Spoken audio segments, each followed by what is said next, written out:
Assalomu alaykum hurmatli kuzatuvchilar. Mana bugungi darsimiz o'nlik asrlar va ular ustamalar haqida bo'ladi. O'nlik asrlar o'zini.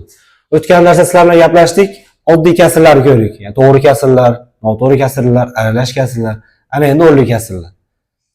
Har qanday kasrimizni o'nlik kasriga o'tib yozishimiz mumkin. O'nlik kasrlar. Mahraji 10 va 10 ning darajalaridan tashkil topgan kasrlar o'nlik kasrlar deyiladi. 10'ni birinchi darajasi turibdi mahrajda.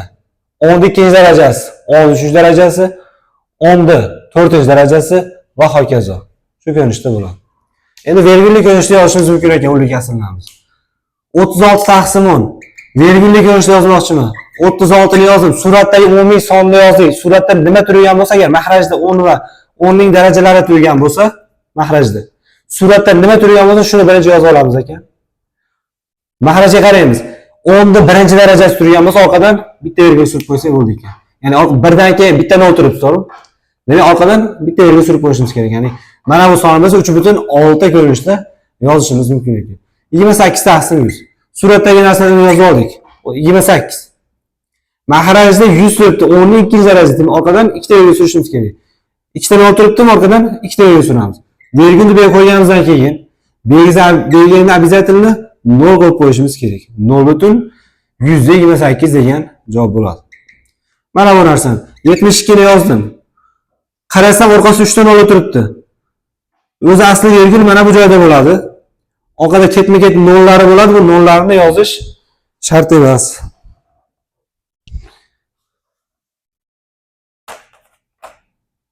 Ana endi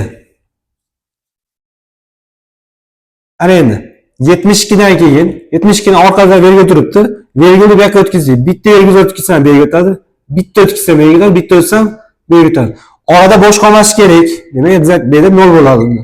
0.1000 dan 72 degan javob bo'lar ekan mana.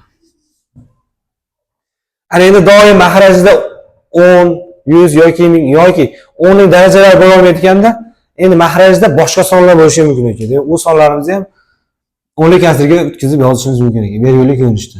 Aytaylik, mana 25 taqsim 4 mana. Ana endi 25 taqsim 4 ni ko'raylik. 25 ni bo'lamiz 4 ga. Xo'p, 24 ichida 6 ta bor. 25 dan 24 ga ayrsam 1. B ga bitta 0 yozishim mumkin. B ga shart emas 0 yozish. B ga vergul qo'yamiz. 4 buning ichida 2 ta bor. Xo'p, ayrsak 10 dan 8 ayrsak 2. Ana endi 2 ni ichida yo'q 4 dan. B ga bitta 0 qo'yib olishimiz mumkin. 5 ni ko'paytirsak 4 dan 20 ayirsak 0. Demak 6.25 bo'lar ekan. Mana bu kasrimizni o'nlik kasriga o'tkazdik. 6.25 bo'lar ekan. Endi keyingi savol. 37 taqsim aytaylik mana 2. 37 ni 2 ga bo'lamiz. 37 bo'lingan 2. 3 ni ichida bitta va 1 2 ko'paytirsam 2, 3 dan 2 ni ayirsam 1. 7 tushdi. Ana endi 8 ga ko'paytirsam 16, ayirsam 1. Ana endi 1 deb yozganimdan keyin B ga bitta 0 qo'yaman, B ga vergul qo'yaman. 5 ni ko'paytirsam 2 ga bu yerda 10 chiqadi, ayirib olsak 0 yoki 10 ni 2 ga bo'lsak mana 5 chiqar ekan. Demak, javobimiz 18,5 bo'lar ekan. Ana endi o'nlik kasrlar taqqoslashni ko'raylik.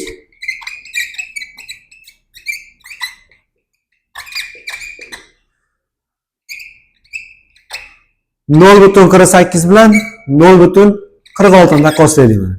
Xona birliklariga qaraymiz. Birinchi butun qismiga qaraymiz. Butun qismi 0, ya'ni bir xil butun qismi. Endi verguldan keyingi birinchi xona birligiga qaraymiz. Qarasak, ikkovidan to'g'ri bir xil. Verguldan keyingi mana endi ikkinchi xona birligiga qaraymiz. Qarasak, bunda 6, bunda 8. Ya'ni xona birligi bo'yicha qaysi biri katta hisob bergan bo'lsa, endi shunisi kattaroq son bo'ladi.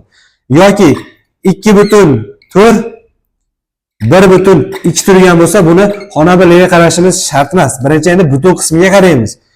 Bunda 2 turibdi, bunda 1 turibdi. Qaysi birini butun qismi katta bo'lsa, shu sonimiz katta son bo'ladi. Ya'ni taqqoslashga doir misollarimiz umumiy holatda shu tartibda Ana endi o'nli kasrlarni qo'shishni ayirish. O'nli kasrlarni qo'shish.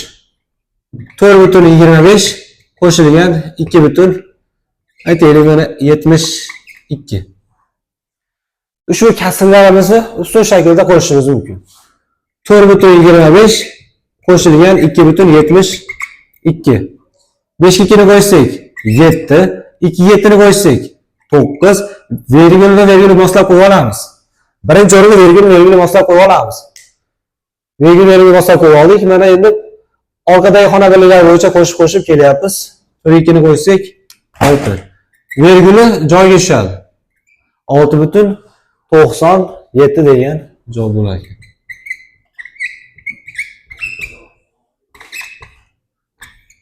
Ikkinchi savol. Xo'p. 0,32 qo'shilgan 2,52 deydi mana. Shu kabi qo'shaylik. Ustun shaklda qo'shishimiz mumkin.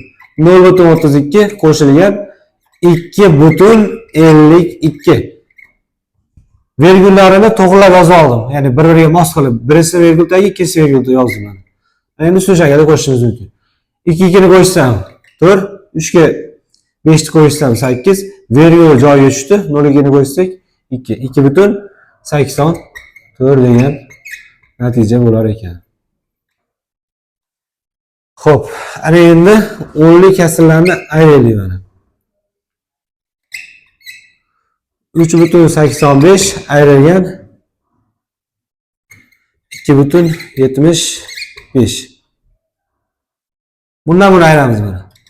3,85 ayrilgan 2,75. 5 dan 5 ni ayirsam 0, 8 dan 7 ni ayirsam 1, 3 dan 2 ni ayirsam 1.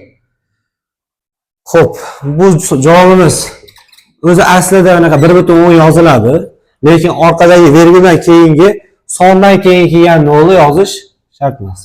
1,1 degan natija bo'lar ekan.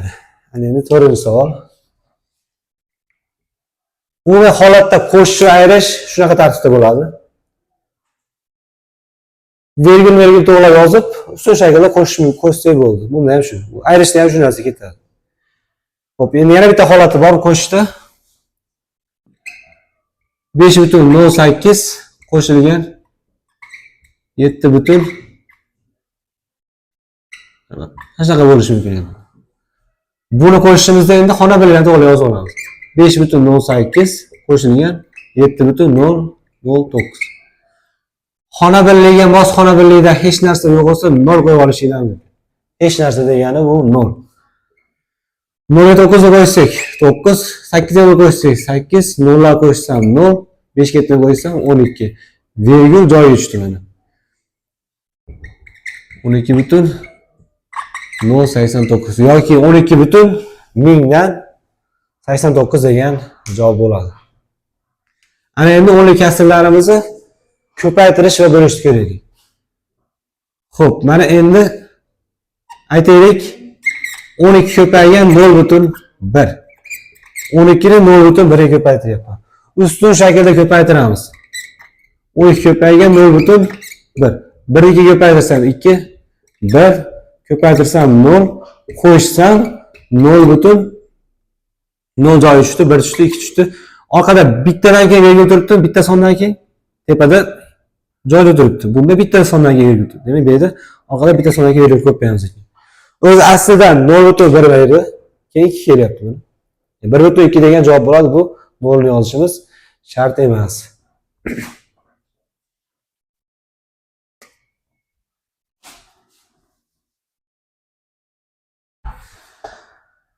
Xo'p, ana endi 1,3 ni ko'paytiramiz 1,7 ga. 7 ga 3 ko'paytirsam 21, 1 ni yozaman, ikkisi dilda. 7 ga 1 ko'paytirsam 7, dildagi bilan 9. 1 ga 3 ko'paytirsam 3, 1 ga ko'paytirsam 1. 1 tushdi joyiga 9 ga 3 qo'shsam 12, ikkisini yozaman, 1 dilda.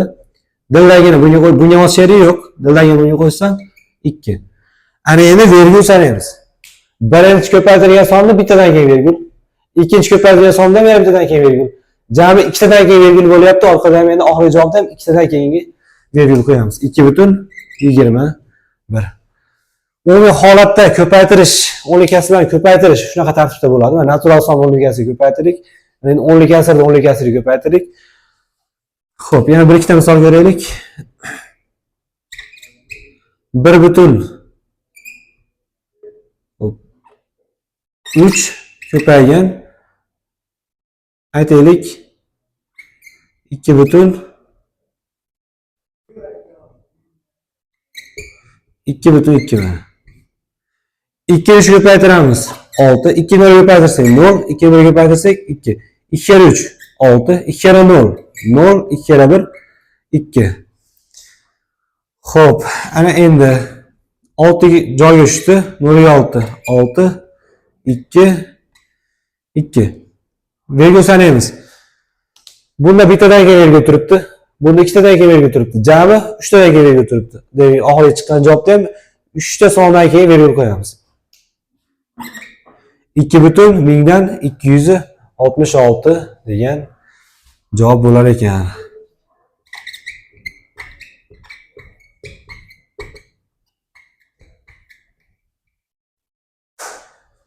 Xo'p. Mana qo'shishga doir misollar ko'rdik. Qo'shishga doir misollar ko'rdik, ko'paytirishga doir misollar ko'rdik. Endi bo'lishga doir savollar ko'ramiz. Bu mana taqqoslashga doir ko'rdik. O'nlik kasrlarda virgulli ko'rishga o'tib olishni ko'rdik mana. Ana endi mavzuyimiz davomi o'nlik kasrlarni bo'lish. 2,6 ni 1,3 ga bo'laylik. Bo'lish qoidasi bor. O'nlik kasrlarni. Biridan bitta virgul sursam deydi qoidada. Ikkinchi taraf shunaqa virgul surdi, shuncha virgul surdi deydi. Bunlarni 26 qilib qo'yapman, bitta virgul surdim. Bunlardan bitta virgul sursam 13 bo'lib qoladi. 26 ni 13 ga bo'lgan bilan buni natijasi 26 ni 13 ga bo'lgan bilan bir xil ekan. Bo'lsak 2. Buni hisoblaylik. Bundan ikkita virgul sursam, bundan ham ikkita suraman. 128 ni bo'lamiz ekan 4 ga. 128 4 ga bo'lgan bilan bir xil ekan bu natijasi. 128 ni 4 ga bo'lsak 12 ichida 3 ta bor. Xo'p, 8 da 2 ta bor. 32 bo'lar ekan natijamiz. 64 da 16 ga bo'laylik. Ana endi bunday virgul surish qoidasini ishlatsak bo'laveradi. Bu narsani 64 bo'lingan 160 ko'rinishda yozib olishimiz mumkin buni. Bundan bitta virgul surdim, bundan ham bitta virgul surdim. Virguldan qutuldim muhim. 64 ni bo'lamiz 160 ga. 160 ga bo'lmoqchiman 64 ni. Bu yerga bitta 0 yozaman, bu yerga bitta 0 qo'yaman. Va virgul qo'ya olaman. 160 buning ichida nechta bor? 160 buning ichida nechta bor? 4 ta. 4 ga ko'paytirsak 640. Ayirib olsak 0. Demak, natijamiz 0,4 bo'lar ekan. 0,48 ni 6 ga bo'lishimiz kerak. Bundan ikkita virgul suraman, bundan ham ikkita virgul suraman. 48 bundan ikkita virgul sursam 600. 48 ni 600 ga bo'lib qo'yishim qoldi xolos. 48 bo'lingan 600. Bu yerga bitta 0 qo'yaman, bu yerga 0 yozaman. 480 ichida 600 dan yo'q. Yana bitta 0 qo'yaman, endi bu yerga yana bitta 0 qo'yaman. 4800 ichida endi bundan bor. 8 ta bor. 8 ga ko'paytirsak 4800. Oxirgi natijamiz 0,08 bo'lar ekan. Mana 0,08 ni 0,08 ni 6 ga ko'paytirsak 0,48 chiqar ekan natijamiz. 0,7 ni 25 ga bo'laylik mana. Virgul suraylik. 7 bo'lingan 250. 7 ni bo'lamiz ekan, mana endi 250 ga. Xo'p, bitta 0 qo'ysak, bu yerga qo'yamiz yana bitta, bu yerga qo'ysak, yana bitta qo'yamiz. Buning ichida endi 500 ichida 2 ta bor. 0 ayrildi, 2 tushdi. 200 ichida bundan yo'q. Bitta 0 qo'yadigan bo'lsak, yana endi bu yerda 8 ta bor. 0,28 bo'lar ekan natijamiz. 0,028. 0,81 ni 0,3 ga bo'lsak, bundan ikkita virgul, bundan ikkita virgul suraman. 81 bo'lingan 30 bilan bir xil bo'lib qoldi. 81 30 ga bo'lamiz. Ikkita bor, ko'paytirsam 60, 80 dan 60 ayirsan 21. Xo'p, buning ichida bitta 0 qo'yadigan bo'lsam, bu yerga virgul qo'yaman. 7 ta bor, 2,7 degan natija bo'lar ekan. Ushbu savollar uyga vazifa bo'ladi. E'tiboringlar uchun rahmat.